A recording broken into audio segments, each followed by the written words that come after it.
전에도 우리가 음악회에서 듣던 곡인데 19세기 중반까지도 오스트리아 지배를 받던 이탈리아 조국의 회복을 생각하면서 베르디가 만든 오페라, 그 제목이 나부코인데 성경에 나오는 느부갓네살 임금의 바벨론의 통치를 받으면서 포로로 가 있던 유대인들의 눈물 어린 시편 137편이 이 가사가 되고, 후에 또 최근에는 독일 혼성그룹 보니엠의 바벨론 강가에서 같은 가사, 비슷한 가사로 이렇게 노래했는데, 또 독일에서 이렇게 와서 연주를 해줘서 아주 감사해요. 유럽에서부터 기초를 잘 닦고 잘 준비해서 대한민국 한류가 온 세계의 열풍을 불러일으키고, 우리 민족의 국군 용성기에 우리 음악하는 사람들이 더 대한민국을 견인해서 세계에 우뚝 섰으면 좋겠어요. 그래서 우리 나라가 이 음악하고 의료로 세계를 아주 확 선도해 나갔으면 좋겠다 하는 생각이 들었습니다. 우리 세상에 있는 모든 피조물, 하나님이 만드신 만물 가운데 인간이 가장 우수하고 인간이 가장 두드러지고 인간이 가장 훌륭하다. 그래서 만물의 영장이라고 표현합니다. 그런데 현대 사회의 유전학 연구에 의하면 우리가 가지고 있는 유전체, 유전자와 염색체의 모든 그 고리들을 지금 해석해 나가고 있는 중인데, 생쥐하고 우리 인간의 차이가 20%, 80%는 똑같아요. 그 20% 차이로 사람과 쥐가 달라지는 거지요. 초파리도 60% 내지 70% 인간하고 동일한 유전체를 가지고 있다고 합니다. 인간과 가장 닮았다고 여기는 침팬지는 외모는 거의 닮았어요. 사회생활하는 문화 인류학적인 군집 활동도 같아요. 그러나 유전체는 인간과 침팬지가 딱 1% 달라요. 1%의 차이에서 인간과 침팬지의 구별이 생기는 거죠. 사람들끼리 너하고 나하고 피부색이 다르다, 또 역사 문화적인 기억과 인식과 사고방식이 다르다, 키 크고 또 그렇지 않고 잘생기고 멋지고 평범하다, 이런 차이가 인간에게 있어서 아주 조그만 차이인데, 심지어 병들고 치매가 생기고 장수하고 단명한 것까지 다 우리의 DNA에 정보가 미리 입력되어 있는데, 그 차이가 0.1%,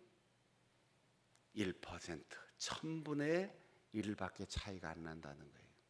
그러니까 우리는 1000가지 중에 하나 다른 거 가지고 서로 다투고 우쭐대고 열등감 느끼며 살고 있는 거죠.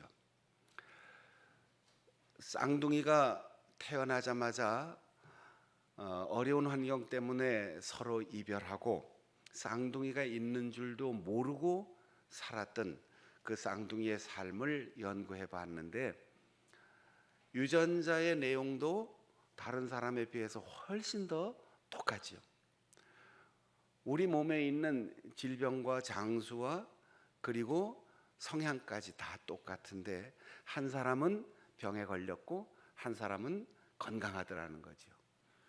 그렇다면 쌍둥이인데 왜 어떤 사람은 환자가 되고 어떤 사람은 건강한가? 그 차이는 우리 DNA에 각인되어 있는 질병의 정보까지도 똑같지만 이게 닫혀 있는 상태로 출생한다는 거죠. 그리고 질병이 유발되거나 또 성격적인 결함이 드러나는 것은 어린 시절 자라면서 받은 환경의 영향과 스트레스와 대인관계 속에서 술 그리고 마약 이런 것을 통해서 우리 DNA의 그 유전자 정보에 있는 부정적인 막의 뚜껑이 딱 열리면 환자가 되는 거예요. 질병이 나오는 거죠. 그런데 좋은 환경에서 평안하게 안정되게 잘 자라고 좋은 사람들과 좋은 관계를 가지고 좋은 것 편안한 마음으로 누리며 살아가는 사람에게는 이 마개가 딱 닫혀 있어서 그 정보가 있어도 열리지 않는다는 거죠. 아직도 인간의 유전자를 연구하고 그 지도를 작성하는 작업이 아주 조금 진행되고 미지의 영역이 아직 많이 남아 있는데 그 정보를 다 풀어도 사람과 사람 사이는 1000분의 1의 차이밖에 되지 않는다는 거죠.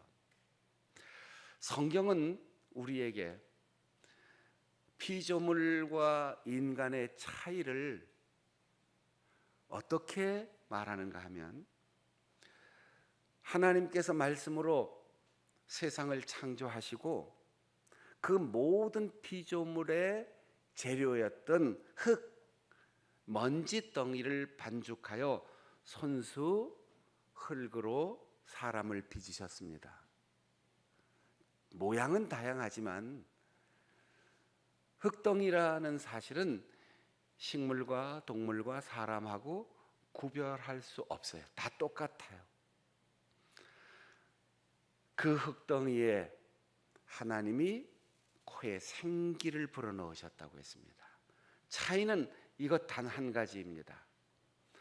하나님이 주신 생기가 코로 드나드는 존재 인간입니다.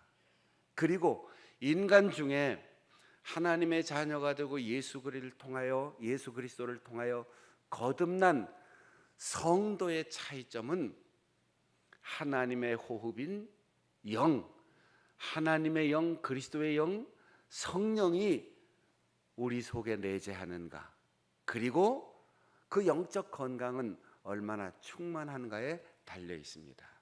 하나님이 주신 생명을 누리는 인간은 그런 면에서 하나님께서 창조하시고 생육하고 번성하라, 땅에 충만하라, 세상의 모든 것을 다스리라 그렇게 말씀하셨을 때 그 다스림의 명령은 함부로 대하라는 뜻이 아니에요. 군림하고 파괴하라는 뜻이 아닙니다. 하나님이 다스려야 할 이 세상을 인간에게 위임해 주었으니까 창조주이신 하나님의 마음으로 세상을 보살피고 섬기고 보호하라는 것입니다. 그래서 인간은 하나님이 인간을 사랑하신 것처럼 우리 인간들이 이 세상의 동물을 사랑하고 식물을 보호하고 자연환경을 보호하고 이 세상을 하나님의 뜻대로 잘 보존하는 것이 책임인데, 오늘날 세계화, 도시화 이런 세상의 자연 질서가 파괴되는 인간의 행위로 인하여 우리는 잠시 멈춰서 우리가 지금 살아가는 삶이 얼마나 하나님의 뜻대로 살고 있는가를 돌아보는 그런 기간을 가지고 있는 것입니다.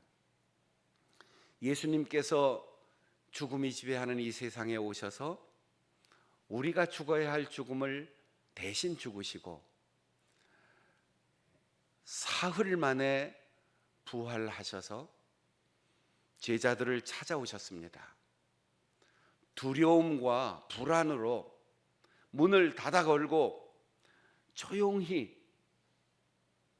함께 모여 있는 그들 가운데 부활의 주님께서 오셔서 제일 먼저 그들에게 하신 일은 숨을 내쉬면서 성령을 받으라, 내가 너희에게 평안을 주노라 말씀하셨습니다.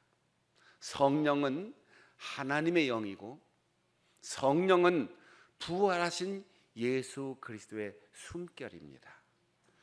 우리가 좋은 공기를 호흡하는 것처럼 영적으로 우리의 삶이 사람다운 삶, 하나님의 자녀다운 삶을 살기를 원한다면, 평안을 누리고 하나님께서 주신 사역과 사명을 감당하며 살기를 원한다면, 부활의 주님께서 우리에게 주신 이 생명의 호흡, 그것을 들이쉬고 마음의 진정한 평안을 누려야 합니다.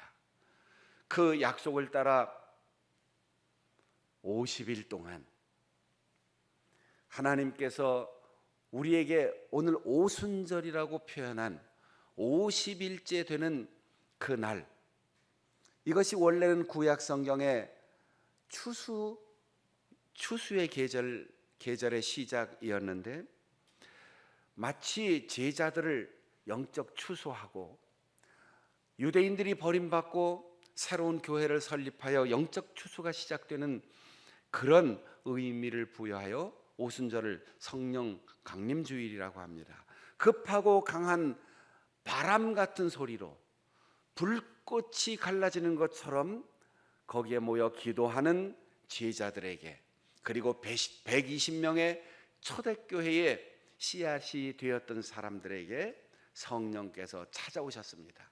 그래서 그들 안에 충만하니까 환경은 달라진 것이 없고 자기 자신도 달라진 것이 없는데, 성령에 의하여 두려움이 사라지고 불안이 사라지고 용기 백배하여 아직도 박해의 열기가 사라지지 않은 예루살렘 거리로 나가서 너희들이 못 박아 십자가에 죽게 한 예수 그리스도를 하나님께서 다시 살리셔서 온 세상의 구세주가 되게 하셨다라고 담대히 전하게 하셨습니다.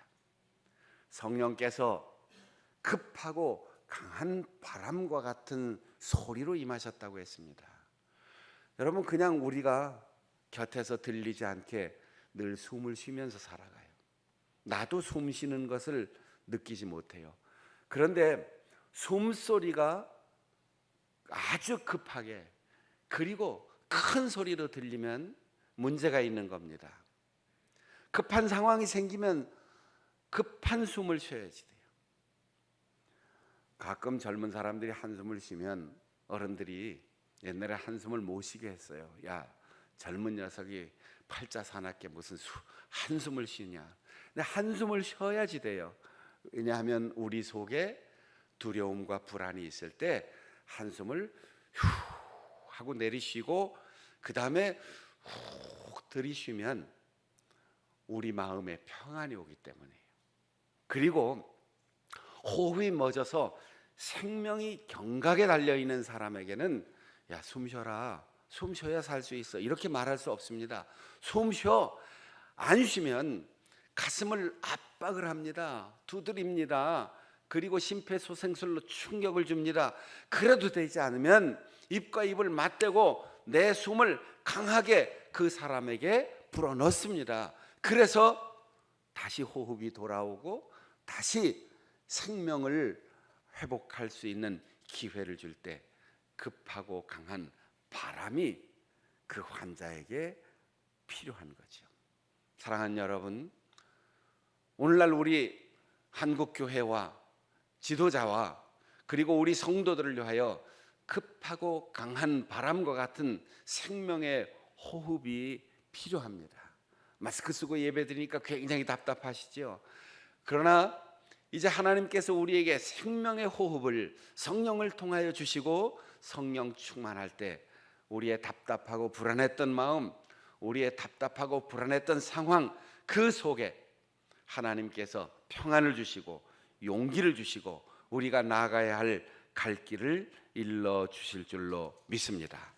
바울 사도는 성령에 의하여 거듭나고 성령에 의하여 사역하고 성령 충만하게 평생을 그 사명의 길을 걸어갔는데, 자기가 방문하지 못하는 고린도 교회에 특별히 서로 갈등하고 나는 누구 편 그러면서 교회 안에 분파작용이 있는 것을 보고, 그것은 성령 충만한 결과가 아니다, 그것은 하나님의 뜻이 아니다. 그래서 편지를 씁니다. 그래도 성령 충만한 은혜를 담아서 고린도 교회에 편지를 보내면서, 너희들이 은혜를 받았다, 은사를 받았다 하면서도, 사역을 하고 사명을 감당하고 직분을 받았다고 하면서도 교회가 하나 되지 못하고 한 마음으로 평안을 누리지 못한다면 그건 성령이 아니다 라고 말하면서, 성령이 오시면, 하나님의 영으로 충만하고 예수 그리스도의 숨결이 우리 속에 들어온다면, 그 성령은 예수를 저주받을 자라고 하지 않고 예수님은 우리의 인생의 주인이시고 교회의 주인이십니다라고 고백하게 한다는 거예요. 명예를 존중히 여기고 식민지 치하에 있던 고대 이 유럽에서 십자가에서 누군가가 죽는다는 것은 가장 불명예였습니다. 저주받은 인생이었어요. 그러니까 하나님은 좋고 율법도 좋고 구원도 좋지만 십자가에 죽은 것은 저주받은 운명이다 라고 헬라 문화권에서 사는 고린도 사람들 사이에 교회 안에 이견이 생기는 거죠. 성령께서 우리 속에 오시고 성령으로 우리의 마음과 지식이 감동되면 실패도 고통도 죽음도 하나님의 뜻을 따라 자신을 헌신하신 예수 그리스도의 구원의 은혜다라고 해석하게 되는 거예요. 여러분, 우리가 종교적 여러 가지 현상 가운데 기복신앙이라는 표현을 받을 때가 있어요. 교회가 기복신앙에 치우친다, 기복신앙은 무속신앙이다, 이런 얘기를 하는데, 왜 기복신앙, 이기주의적인 삶의 자세, 그리고 교회도 이 세상 과거에 2000년 전에 있었던 교회나 앞으로 생길 교회나 지금 전 세계의 교파를 초월해 흩어져 있는 모든 교회가 예수 그리스도의 몸을 이루는 단 하나의 교회인데, 교회가 크면 진리이고 큰 교회 목사님은 위대한 종이고, 우리가 생각하는 세속적인 모든 성공을 거두어 들인 사람만이 마치 신앙에도 성공한 것처럼 생각하고, 실패하고 병들고 소외되고 숫자가 적은 교회에서 목회하고 그런 교회에 소속되어 있으면 마치 능력이 없는 것처럼 생각하는 이 잘못된 생각과 관행은 결국 교회가 사람들의 모임에서 그치기 때문이에요. 그리고 머리만 키우기 때문이에요. 성령으로 충만하면 우리 교회 목사님이든 다른 교회 목사님이든 성결교회 목사님이든 장로교회 목사님이든 감리교회 목사님이든 다 존중하고, 시골에 있는 교인이나 도시에 있는 교인이나 말이 통하지 않는 사람이든 다 인종과 피부와 그리고 언어를 넘어서서 우리가 하나가 되는 거죠. 예수님은 저주받은 운명이 아니고, 때로는 병들고 실패하여도 그것이 심판의 결과가 아니고 하나님께서 우리에게 주시는 은혜의 기회인 것을 고백하면서, 이 모든 상황, 이 모든 여건, 이 모든 내가 사는 삶의 다양한 경험이 우리 인생의 주인이신 주님께서 나를 이끌어 가시는 하나님의 방법입니다, 이렇게 고백하게 되는 거죠. 우리가 모일 때마다 모든 교회들이 우리 신앙의 요약으로서 사도신경을 통하여 고백하는 아주 짧은 문장이 있잖아요. 거기에서 예수님을 뭐라고 합니까? 동정녀 성령으로 잉태되어 동정녀 마리아에게서 나셨습니다. 본디오 빌라도에게 고난을 받아 십자가에 못 박혀 죽으셨습니다. 장사된 지 사흘 만에 부활하셔서 하늘로 올라가시고 사한 자와 죽은 자를 심판하기 위해서 오실 것입니다. 예수님에 대해서 우리가 이렇게 고백하는 거죠. 우리가 신앙 고백할 때 장사된 지, 이거 길게 발음해야 돼요. 장사된 지 이렇게 발음하면 예수님이 장사꾼이 됐다는 뜻이에요. 우리나라 말에는 장모음과 단모음이 있어요. 장사된 지 이렇게 발음해야 되고, 옛날 고백할 때는 장사한 지 이랬는데 정말 오해가 생깁니다. 장사한 지 사흘 만에 산자와 죽은 자를, 여기에 산자와 죽은 자, 예수님이 장사하셔서 사람을 사고 팔고 했나 이렇게 오해할 수 있으니까, 장사된 지 사흘 만에 살아있는 자와 죽은 자, 산 자와 죽은 자를 심판하러 오십니다. 길게 발음을 해야 되는데, 우리가 그렇게 예수님을 믿는데 가장 중요한 전제 조건이 하나 있어요. 우리 주 예수 그리스도. 주라는 말 단 한 단어에 우리의 모든 것이 다 압축되어 있고, 주라는 말에 우리의 모든 소유권이 다 넘어갑니다. 여러분, 새빵살이 하는 게 왜 싫습니까? 내 집을 갖는 게 왜 소원입니까? 사는 거 똑같잖아요. 오히려 내 집 사는 것보다 전셋집을 더 넓게 쓸 수도 있잖아요. 그런데 왜 굳이 내 집을 갖기를 원합니까? 눈치 안 보려고 그러는 거죠. 아무리 계약 기간 동안 내 마음대로 누리며 살고 있지만 주인이 허락하지 않으면 못도 마음대로 박을 수가 없어요. 구멍도 뚫을 수가 없어요. 내 마음대로 할 수 있는 게 없어요. 그러니까 내 집을 살려고 하는 거죠. 소유권이 나에게 있지 않으면 남의 집에서는 아무리 행복하게 살려고 해도 늘 눈치가 보이는 거죠. 우리가 이 세상을 사는 동안 숨쉬고 생명을 누리고 건강하고 물질의 유무, 그리고 지혜와 지식, 명예, 지위, 직분, 인간관계, 모든 것이 내 것이 아니고 나에게 맡겨주신 예수님의 대위임이라는 거예요. 이걸 모르니까, 이것을 잊으니까 우리가 자꾸 신앙생활하면서 오만해지고, 아니면 열등감 느끼고, 아니면 사람이 알아주지 않으면 섭섭해지고 상처받고 이렇게 살아가는 거예요.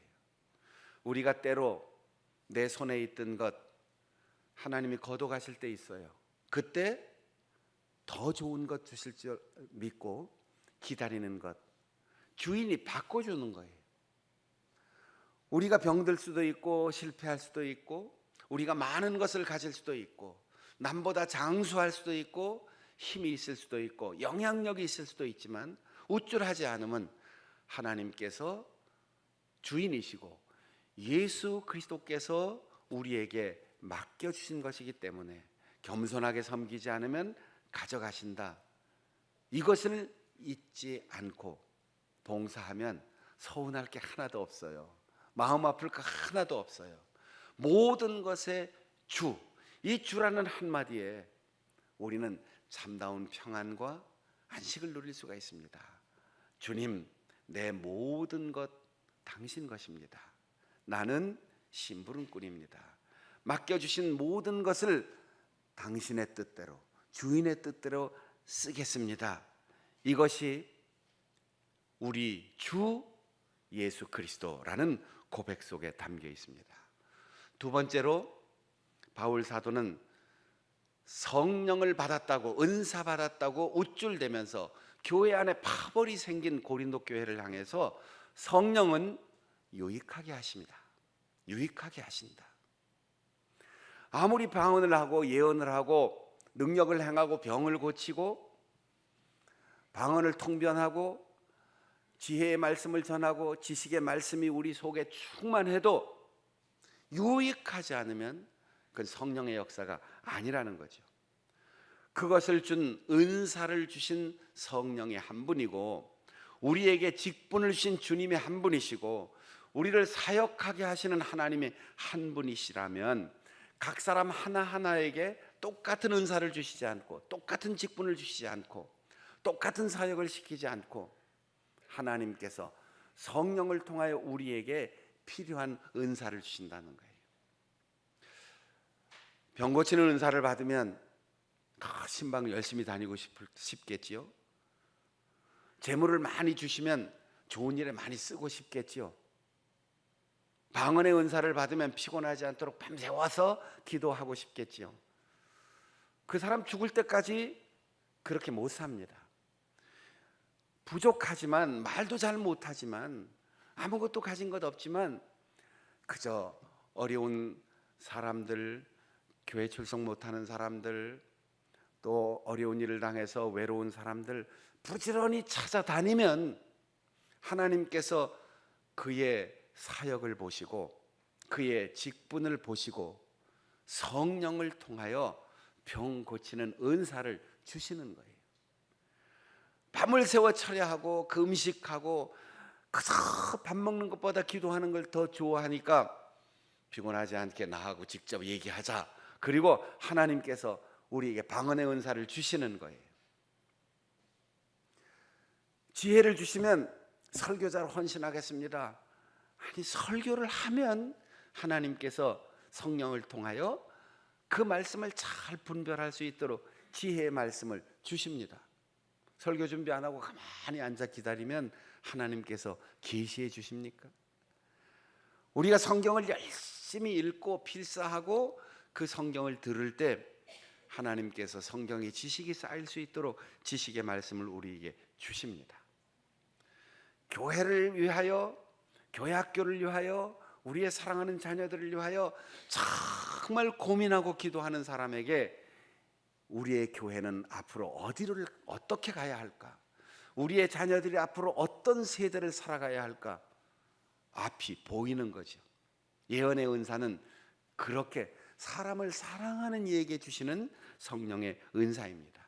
그런데 결과적으로 모든 은사와 모든 직분과 모든 사역이 교회의 유익을 위하여라는 거예요. 어떤 사람은 열심히 합니다. 어떤 사람은 빈틈없이 합니다. 어떤 사람은 유식하게 합니다.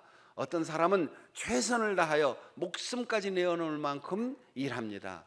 그런데도 사람과의 사이에 관격이 생기고 남에게 상처를 주고 남에게 눈물을 나게 하고 공동체를 파괴한다면 그 성령의 은사가 아니에요.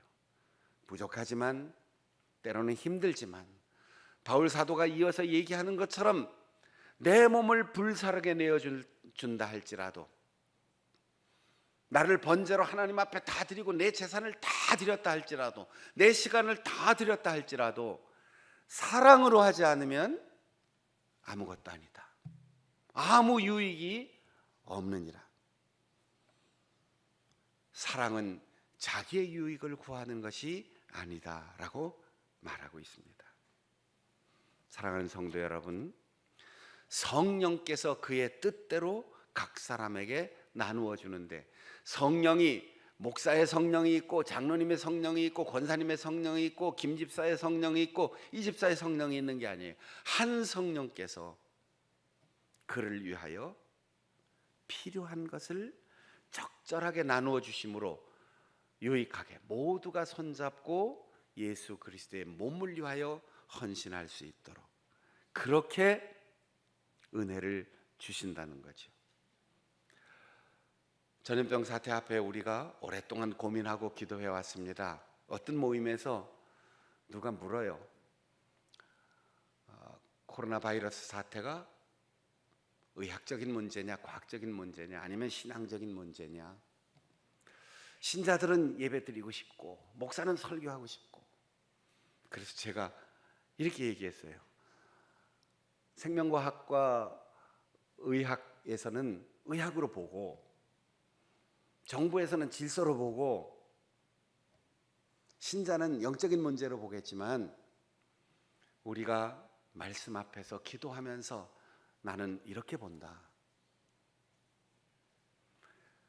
예배를 국가에서 드리지 말라, 축소하라 이래서 우리가 안 드리는 것도 아니고, 하나님께서 우리에게 난 너희들의 예배를 안 받겠다 이렇게 말씀하신 것을 우리가 함께 들어야 된다.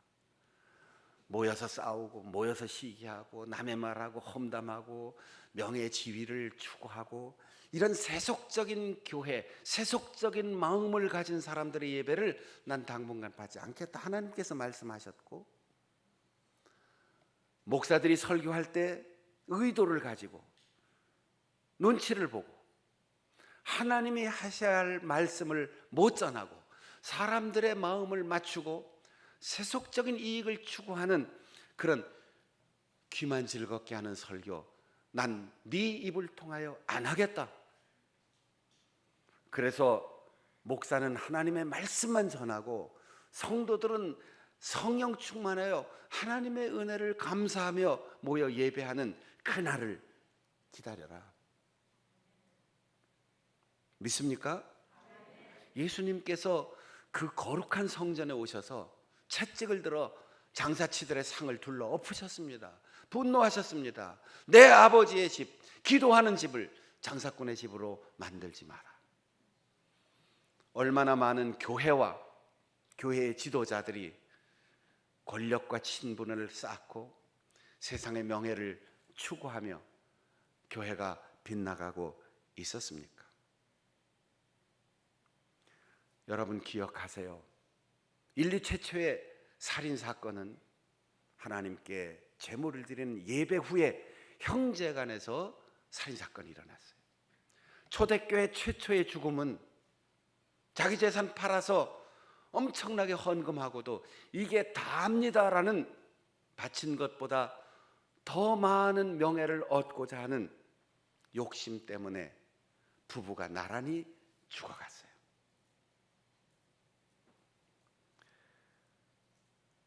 우리의 인생에 있어서 우리의 삶의 표준이 무엇이어야 하는지, 그리고 우리가 무엇 때문에 모여야 하는지, 무엇 때문에 설교해야 하는지, 무엇 때문에 살아있는 것인지 이것을 기억해야 합니다.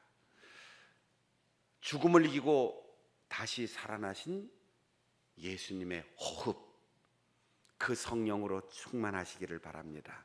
그러면 평안이 옵니다. 급하고 강한 바람처럼 내가 살고 남을 살리는 능력이 올 것입니다. 성령만이 희망입니다. 성령이 생명입니다. 성령이 능력입니다. 참된 그리스도인은 성령과 생명을 하나님의 모든 권능에 맡기고 하나님이 주인이신 예수님의 뜻대로 살아갑니다.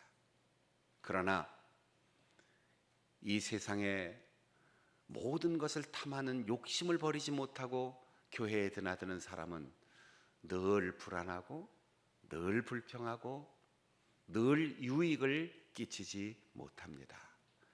예수님처럼 숨쉬고 예수님처럼 호흡하고 예수님처럼 사랑하고 예수님처럼 살리는 우리 모든 성도들이 되시기를 바랍니다. 기도하겠습니다.